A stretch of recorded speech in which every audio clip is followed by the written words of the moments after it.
Ker plač niso dobivali že 3 ali več mesecev, nadomestilo za brezposelne pa bodo zdaj prejeli šele s 15. junijem, je stiska med livarji izjemna.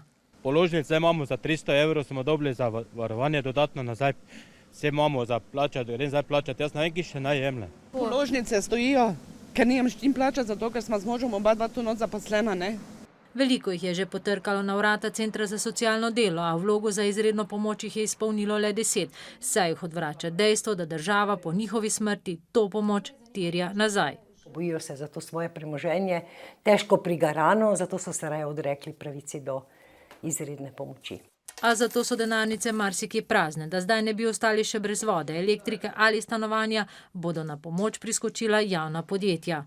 Ponavadi gre tukaj za obročno poplačilo z nekim odlogom. V primeru Mariborskega vodovoda je podan bil predlog, da bi se odločili, da bi en dan dopusta podarili. To bi zneslo nekje ta trenutek okrog 14.400 evrov. Gre za eno moralno gesto, da se tega vsi zavedamo, da nas lahko vse doleti in da pač imamo podporo vsaj tistega delovnega prebivalstva.